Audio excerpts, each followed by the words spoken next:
It was Friday.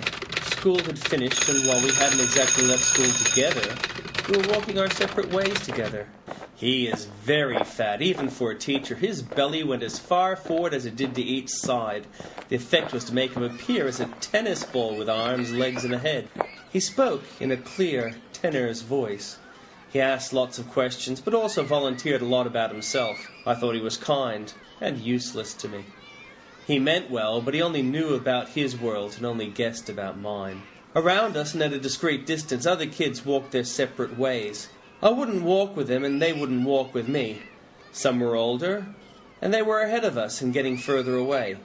Some were at our sides, at a distance. These groups looked clean and giggly and self-involved. I couldn't talk to them, and wouldn't if I could. Behind us were some of my own age, boys. One was aping the walk of the teacher. Teacher had noticed. No, not one of my friends, I assured the teacher. I didn't want to get absorbed in conversation. The teacher was happy to talk, and I was happy to listen. I'm Vietnamese. Jackie Chan is Chinese. I like action, but not subtitles. Yes. Yep. No. Just my mother. We were approaching the end of the park. To our left was a small track that led to the railway station. Straight ahead was an underpass to the railway station and a road bridge that overran the creek we were walking next to. Angel's sister was holding court. She lived here with her druggy boyfriend. I didn't want to think of how they lived or went to the toilet here. Angel despised her as much as her adoring fans fawned over her. The teacher broke off, brightly greeted the others, and cheerfully went about his business as the others looked at each other, bemused. He was fat, but so straight he didn't even look as if he knew what was happening there. I ignored the lady in her court and went about my business. I wasn't going straight home. I had too much to do. Candy saw me and called my name. Candy was the older, only sister of Angel, but her age showed in an exaggerated and broken way, much as an abandoned weatherboard house compares with a luxury apartment. She was blonde, and her hair was dirty and broken and straggly. She stood with her pelvis forward as one might that was expecting sex, and didn't want to make extra effort. Her voice was broken, and she never enunciated, preferring to slur her words. Hey, Candy! The others looked knowingly at each other with her next words and smiled with malice. Thanks, that means a lot to me. You're very sweet. I liked Angel too, but I didn't want to give everything away in front of the crowd. I also didn't want Candy to know I despised her, so I lay it on thick. Then I excused myself. Someone said I was going to see Angel straight away. I left without acknowledging the suggestion. I was going to Angel, if I could, but I'd have to find her. Through the underpass I walked. It smelt of urine and feces. The smell might have come from the processing plant downstream. I paid little attention as I marched towards the shops and a possible glimpse of Angel. The path snaked up and ran parallel with the arterial road that ran next to the railway. It seemed funny to me that roads and rail ran next to each other. The creek smell concentrated below and exhaust fumes were above. To my left, the street and rail formed a bitumen and concrete hell. To my right, the trees and creek looked beautiful but enclosed, surrendering to the shops and road ahead. The shops and stations formed a hub that was Canley Valley. Lots of people hurry and scurry at this time of year, shopping before the shops close. Many wear the Canley Valley High School blue and white uniforms. Many wear the chocolate colours of the primary school or the uniforms of many other schools of Sydney. Angel was working at this time, but she was a suburb away, 10 minutes walking. Canley Valley and the surrounding neighbourhoods is all part of a melting pot of cultures and ethnicities. About 1/3 are Vietnamese, 1/3 are Chinese, and the remaining third make up over 100 other nationalities and races. People don't notice me or clock my uniform, which had caused me no end of trouble during the day. Canley Valley was a poor neighbourhood. Vice was strong and policing difficult when few spoke the language of English when it didn't suit them. I was thinking of Angel and walking. Time flew. I was in the metropolitan hub of southwest Sydney, Cabra Vale. Supermarkets, shops, banks, one police youth club to service 1 million people, and it was here. No movie theatre, Freedom Square, the RSL Park. A group of kids had collected at a bus depot near the railway. Chino held court there. Normally he hung outside the Time Gone entertainment facility. Today he had his pug-like face that topped a wiry, underfed body that should by rights have melted under the glare of attention. The air was sweet. I knew Angel was nearby. I felt a bit light being near her presence. I called out to Chino. I was only being familiar. I hadn't noticed the policeman who'd collected a big wad in daylight. Chino assured him I wouldn't be trouble. Eyes were on me. Angel happened by and saved me. Angel wasn't very tall, but she was perfect. Her heart-shaped face framed 2 gray eyes, 2 golden legs that kept moving in interesting ways, framing her pelvis beneath a miniskirt, supporting a petite body. Her voice had a girly pitch. Wherever she moved, eyes would follow. She walked up to me and looked full into my face. "You should be proud of him, Chino." We kissed. I awoke at home. I was tired and could have slept so much more. Mother had returned. She was upset. She'd been drinking. "I'm tired, Mother." This statement was true. "I work at school." This statement was not true. "The teachers never give a fair go. They always favor the Chinese." This last response is something I knew she would accept, and, more importantly, not research. "Chinese kids gang up on us." "I work at school." I had to make that claim. No one would believe that claim to be true. My teachers also made the claim, as they had to as well. No one believed them either. "Will Trevor give me a job?" Uncle Trevor was a private investigator. I don't think he actually did anything, but promised the world to others. He'd never promised the world to me. I liked that. Who cares about work experience? I want to get paid. Mother had begun to clean up my room. I knew she was searching my things, and this made me angry. I didn't want her to find the pills. She kept looking and talking. I got mad. I got dressed. I left the unit, slamming the door. She could look as much as she liked now. The pills were in my shoes, which I was wearing. The pills were for me to sell, and a few for personal use. I was tired and angry. I took a go pill. I didn't feel like resting. I didn't want to attract police attention. I went toward Time Gone, but I avoided lit pathways. I kept looking over my shoulder, feeling as if I was being followed. I passed Candy's home and overheard an argument she was having with her boyfriend. He was upset. "I hate this shit," he called out in anguish. "We can't afford nothing."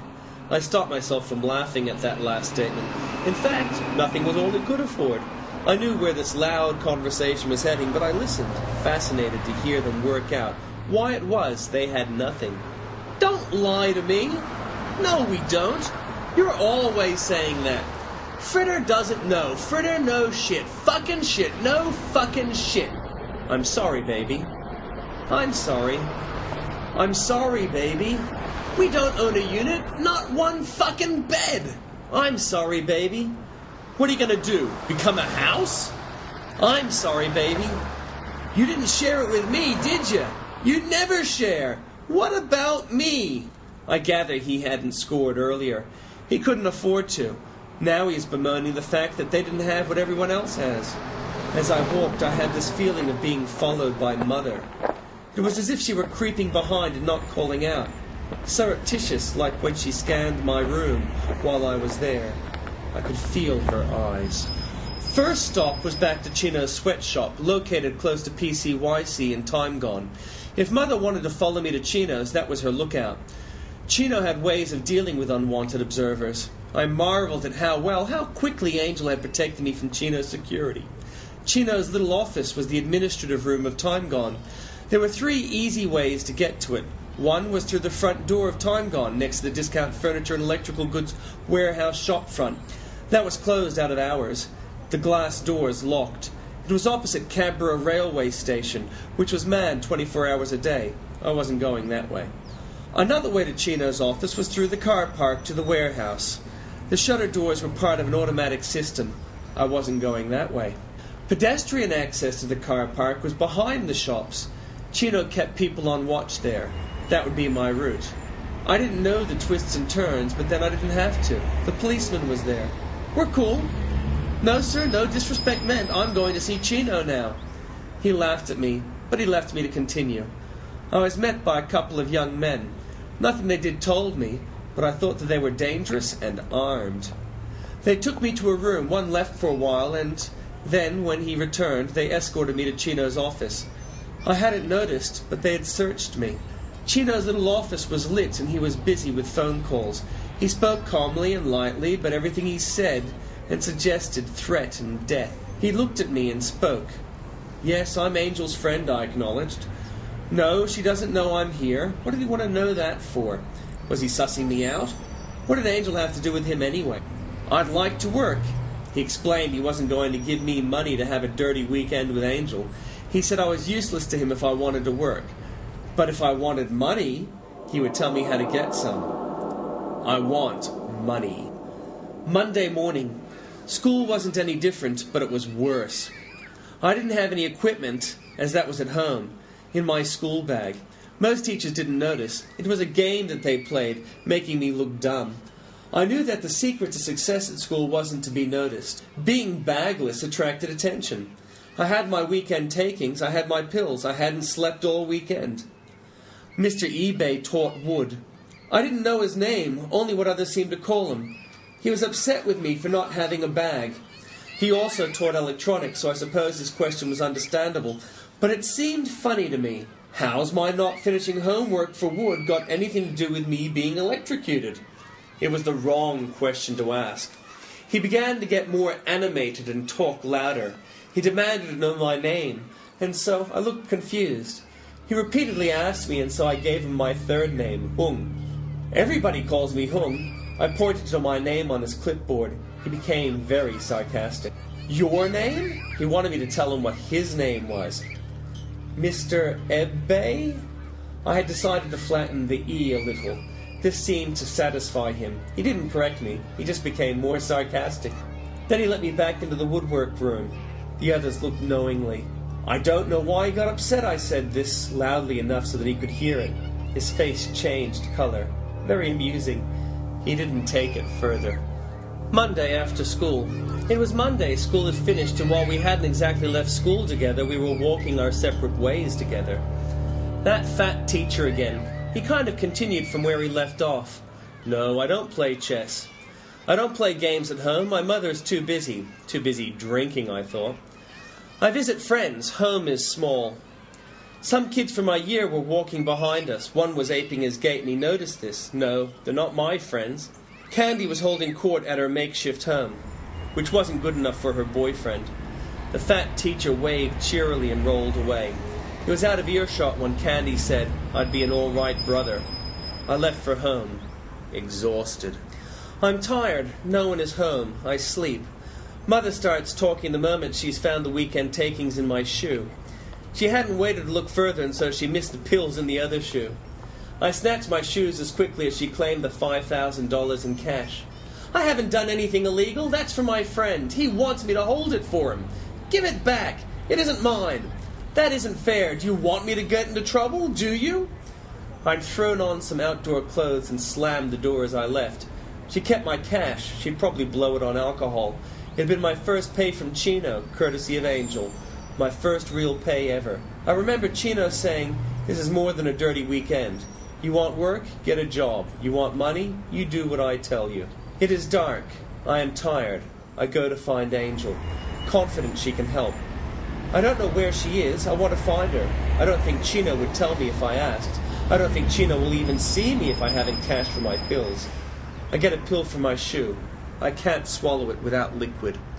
Units have gardens and lawn. I find a tap and cup my hands to drink, waiting first for water to run a little. I'm told poisons and bugs collect when outdoor taps aren't used often. I take the pill. Maybe Mother isn't following me, but it feels as if she is. The bank outside Cabra is where I often see Angel. It is close to the railway car park and opposite the shops that form the entrance to Chino's little office. I figure the shops will be shut, the station open. Maybe I'll be lucky. The metal benches that make seats at the bus shelter outside Cabra Rail are empty but for filth. I sit on one, relaxing, lying back for a few moments, then looking around. Someone has followed, but I can't see them. A few people wait on the rail platform. One is drunk and yelling loudly about the poor service. Business or pleasure? Where did Angel come from? There's a difference? She heard my reply and giggled. She had an arm over my right shoulder, and I could feel her breasts against my back and shoulder, as she placed her left arm around my belly and kissed my neck. It was fun to turn around and return the compliment. "Come with me." How could I resist her command? She led me to the car park and the Salvation Army clothing bin. "Wait," she said to me, and opened the bin and leaned inside. Her skirt was small, and it rode up, exposing her pink cotton panty, which I pinched through. She giggled. Her head swung out from underneath the frame. Her eyes, clear, were as wide as her smile. She had some pale rubber tubing, a spoon, a lighter, a syringe and needle, and some liquid vials. "Do you trust me?" she challenged. I knew what was happening, and I wanted it. We were seated cross-legged at Cabra Station next to the car park clothing bin. Angel was more like her sister Candy than I'd imagined. My senses were overwhelmed with the possibility of impending sex. Although I was ready and had practiced for the event, it wasn't panning the way I had thought it would, like on TV. She was looking at what she was doing, pulling aside my sleeve and rearranging bits of clothing. The station lights in the inky black sky framed her hair. It was after she injected that I began to notice some things, but not others. Everything was proportioned perfectly. The dirty light produced a halo around Angel's hair. I watched as her hair bobbed up and down. It felt great, and before I could repay the kindness, I slept, as I hadn't done for so long. I even forgot my fear that we were being watched. The light tapping of rain on clothing bin changed to a heavy roar, woke me. It was dark and warm and clean. I was on a bundle of clothes. A strong box I later found housed all of Angel's possessions. I became very alert. I could hear Angel outside the bin. She was talking as if she were frightened. I wanted to help effectively. Someone probably more was monstering my Angel. I tried to locate the opening mechanism to the bin without making noise. Angel was pleading that she was alone and far from home, but she would help them with anything they wanted. The bin's mouth had a metal pan that was secured on either side to grease swivels. I looked out and saw. My mind didn't immediately register what I was watching. Two large, furry, crouched figures were moving away. They looked as if they might be gorillas, but their arms were curved and flashed brightly like scimitar. That wasn't the horror that besieged me in that bin, with that rain. The horror my mind wouldn't accept was the body of Angel. Her back was to me, yet she faced me. She had a beautiful face, but all that had animated it had gone. I left the bin and stood over her, looking into her eyes. Then I ran my hand over her face and eyelids, trying to close those eyes. It didn't work at first, and I brushed the orbs a few times before they closed. I couldn't leave her there or take her anywhere. Then I heard her request to go home, and I picked up her body, as she had done mine not long ago, and pushed her into her home, climbing in after to rearrange it so she was comfortable. Then I found a strong box and I knew what to do. The rain was strong. Water coursed down my face and stung my eyes. There were monsters walking the earth, and I was alone. I walked, purposefully, into Candy's boyfriend. I blinked. It took him a few moments to recognize me. He was more disheveled than usual. He seemed drunk and upset. "No," I answered quietly, numbly. "I haven't seen Candy." "No. No. Maybe she's with Angel." That last was cruel in ways he would never know. He nodded at that and started to grab my arm and ask urgent questions. "I'm sure she loves you. I've never seen her with anyone else. Yes, she's a beautiful person. I like Angel too." I was trying to politely get away, disengage, and he said, "Sam, I respect you. You're so young, so fucking young. You'll never yell at others. Go to school. Angel will still love you if you go to school. Stay at school. Education's the most fucking best. The only way to not be me or Candy." I tuned out. I couldn't listen. In another time, I wouldn't have paid attention. Now I couldn't. I turned on my heel and left him to lurch after Candy. Chino is behind his desk. He is agitated. He wants to know if I was followed. Angel is dead. That took him back. No, I didn't kill her. I resented him for even thinking that I was like that. He had suggested for some reason that such things happened on dirty weekends. Chino was someone I never wanted to know. "Here's her stash." I placed a strong box on the table. Chino looked at the box and then at me. There isn't enough cash for it. Sell it or it's your debt, you hear me? Police are waiting for me outside of Chino's office. They search me and fail to find my pills or the strongbox. They drive me home. Yes, this is my home. My mother isn't at home right now. She was at work.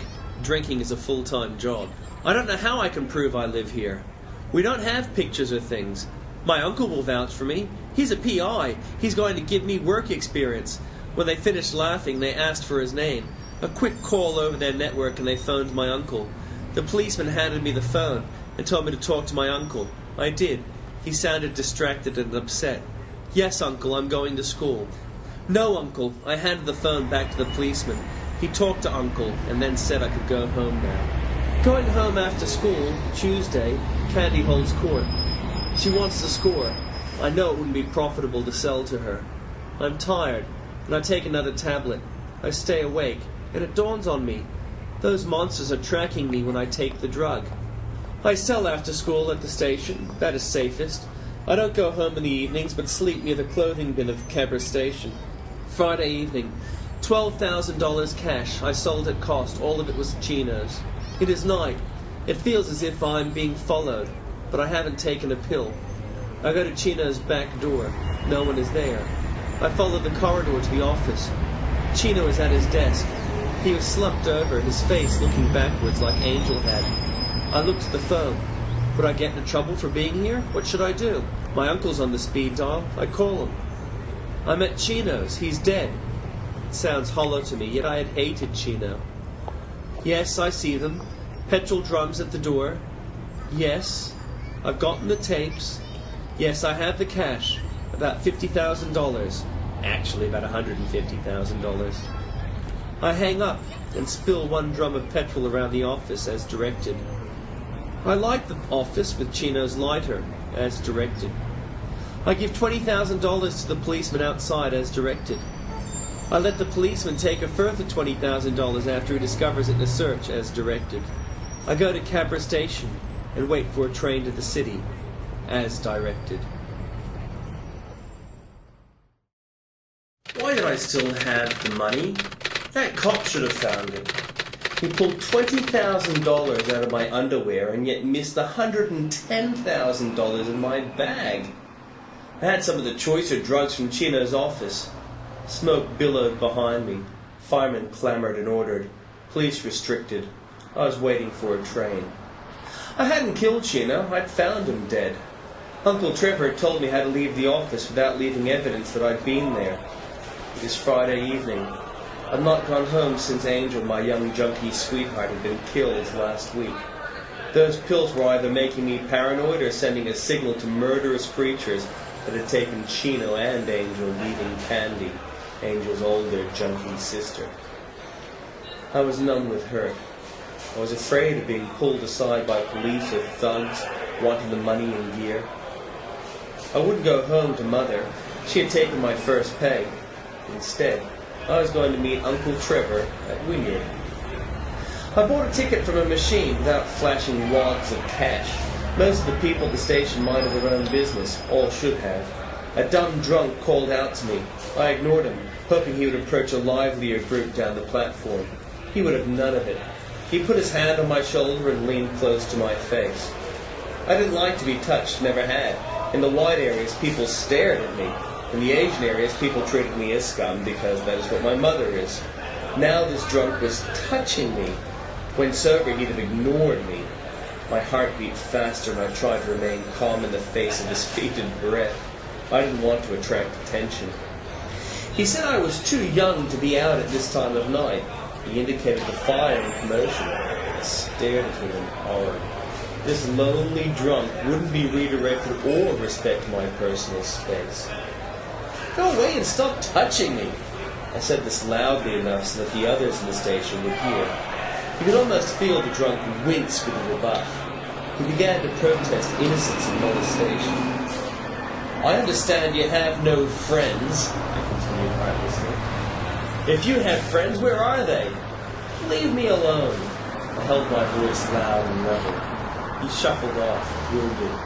It hadn't struck me, but my question applied to me with equal force. There was still time to wait for the train. I nervously looked over my shoulder for signs of police. The drunk had shuffled to the other platform where trains went away from the city. There are 3 signal lights on the front. These lights indicate which route the train was going. I'd never paid attention to the lights, although I had wondered.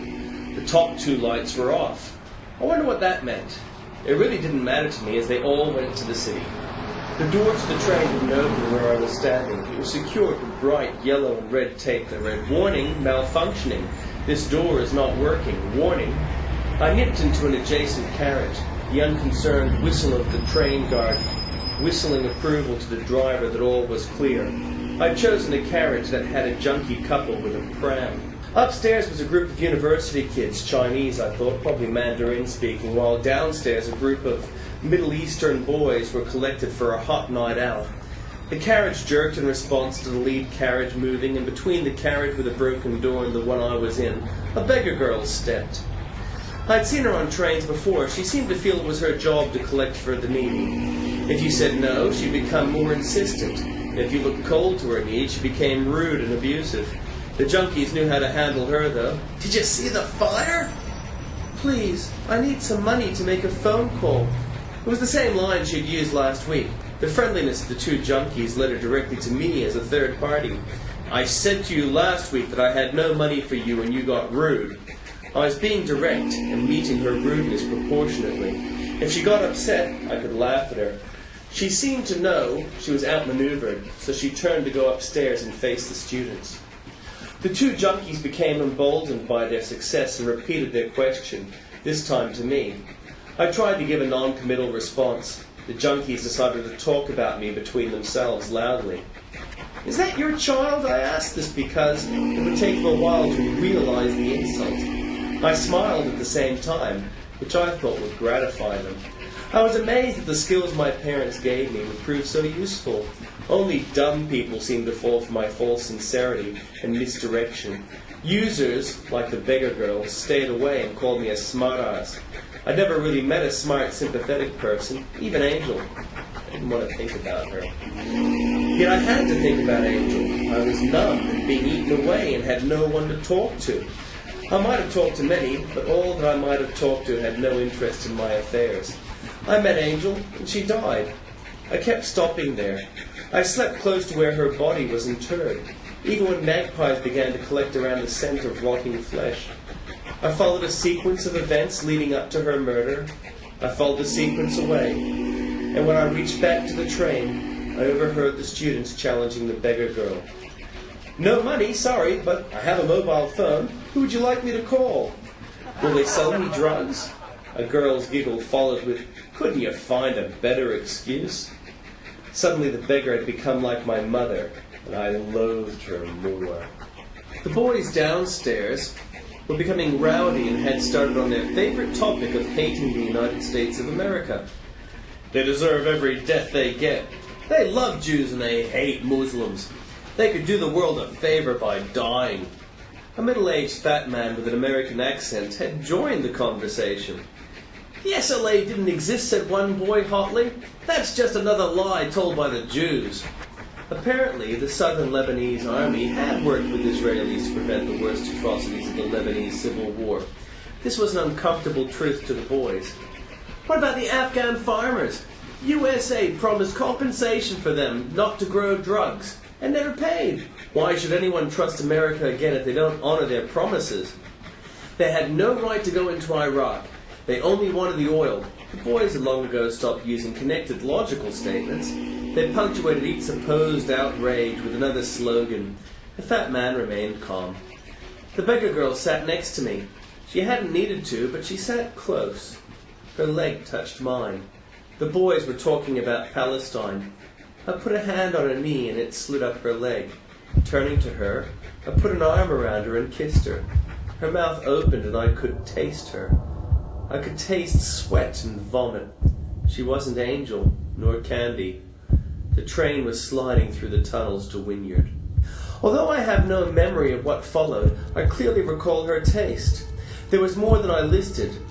She had recently had one of Chino's amphetamines. The scent provided my first sense, acrid fumes of burning wire mixed with what can only be described as biological. A sheet of metal had somehow wrapped around me and cocooned me.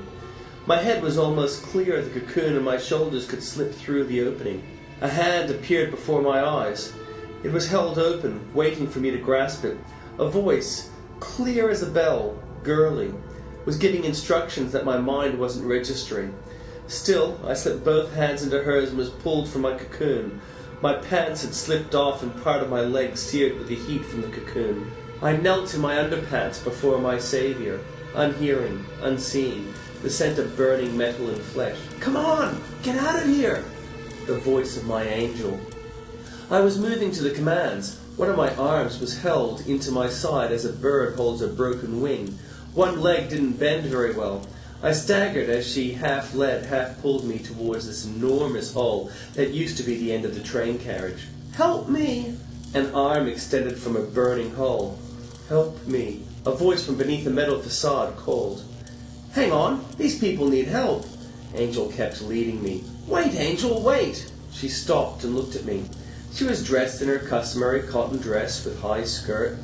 Her hair and skirt lifted as she spun and faced me. A smudge on a heart-faced cheek looked designer and her eyes were earnest. "You shouldn't be here!" She seemed very upset. I saw nothing particularly explosive and tried to speak levelly. "It's safe now. These people need help." "These people are dead. You shouldn't be here." She was pleading and crying. It seemed very bizarre. I followed her out of the train. She was crying. I placed my index finger beneath her chin and lightly held her jaw with my thumb as I bent to kiss her lips. In all the excitement, I didn't notice that she had no taste. "Sam, you shouldn't be here." There were cries coming from the train. I would have to answer them. I also had to respond to her. She was here. She was real. And I remembered her dead. I remembered the magpies that collected around the clothing bin that I had interred her. I remembered holding her lifeless body. "Angel, I'm confused." "Sam, think. Where are you?" I was going to answer. "I'm close to Wynyard Station. There's been an accident. Uncle Trevor's waiting for me." But before I said that, I realized that I was wrong. "I am..." Pause. A cry from the train drew my attention. I forgot my injuries and moved to the train. "Sam, you aren't meant to be here!" Stepping into the car, I saw arms grasping for me. I heard voices calling for help. "Sam, this is hell." I agreed with her. I grasped the hand and pulled. A torso slid from the hole it had reached from, but not the whole body. I was shocked to recognize Mother. There was blood oozing from her mouth, just as she had once dribbled claret. "Sam, save me." And there was no more I could do for her. "Emergency service will get here soon," I called this out hopefully. "They aren't coming, Sam." "Angel, come and help." "You aren't listening to me." I grasped another hand. This time, I pulled out the drunk from the station. He, too, was too injured to live.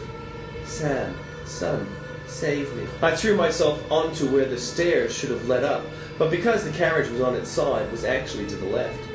I grasped the hand of a young girl and pulled her clear. It was another torso. This time it said nothing but lay dead. It was Angel. Angel was standing at the entranceway. Angel was lifeless and beneath me. I'm confused. "Sam, you aren't supposed to be here." Her voice got smaller. "I'm sorry." I remembered something. She kept talking to me. "It smells bad, doesn't it?" Angel's blood pooled at my feet. I dipped my finger in the stuff and licked it. "You thirst, yet there's no water. Salt has lost its saltiness. Why am I here?" "You shouldn't be here." "Why am I here?" "It's a mistake. Why am I here?" "Sam." Pause. "You're dead, Sam." "The train accident?" She laughed bitterly. I no longer paid attention to the outstretched arms or to the cries for help. I wanted answers. "You're here because you chose to be." "What? No, I didn't." Yes, you did. You have choices in your life. You haven't exercised your choice. But that is also a choice. What? Your father left you before you were born. But did you stop blaming him? I never blamed him for anything. I never knew who he was. And you never moved on either. You never took the gift of life he gave you. You blamed others for that, others like him. The drunk? Didn't it upset you that he was like your father? You don't forgive your mother. What's there to forgive? She lives for herself. So you won't? You aren't punishing her by punishing yourself? I looked around and spotted the dying drunk. He's my father? You know who he is, Sam. He might be your father, although he never fathered you. Maybe he hates you, but you can't live your life by sharing hatred. You must love because that is all you can do, but to wait? He'll do nothing for you, so waiting won't help you. You will wait forever, being more resentful day by day, and he will never do what you want him to do for you. You're in hell. You have died. You never made the choices you were given because you waited for things to happen. I rejected the summation and tried to think of ways of cheating death. I'm not dead, I made choices, I lived. No, you haven't. You lurched from situation to situation hoping that a female would extract you. But it isn't about others, is it? Your mother helped you, didn't she? My mother? That bitch! She took my money. She drinks everything away. She never thinks about anything but what serves her. So why are you waiting for her? Your hatred is a swinging hammer. It needs to hit somewhere. The hammer is controlling you. Let go of the hammer, hatred. Know this. Your mother doesn't matter, but she matters. What? Your mother doesn't matter, but she matters. You can move on. Don't worry that she doesn't mother you. Don't look to her for that. Look away. Yet you need a mother. She will always have been that. You can move forward. Holding on for what she will never give you won't satisfy you.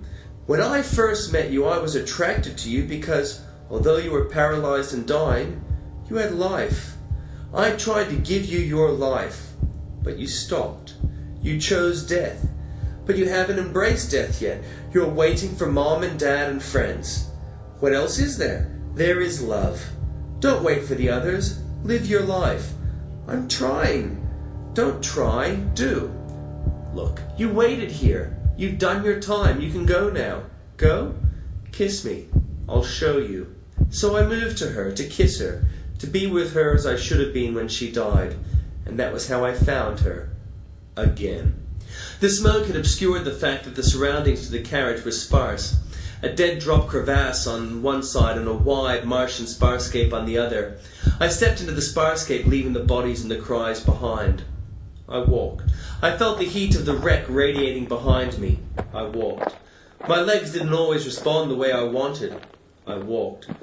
I was walking from the flames of Chino's office, my bum hurting from where the policeman pinched as he reached for money. I was leaving the dead behind and embracing a smoky, uncertain future. The train is pulling into the station. People are on board. I crossed to the platform where the drunken beggar is alone. I've nothing to drink, but perhaps you would like to go where the food is good and the people kind? I had no idea where that might be, but even beauty begins with a lie.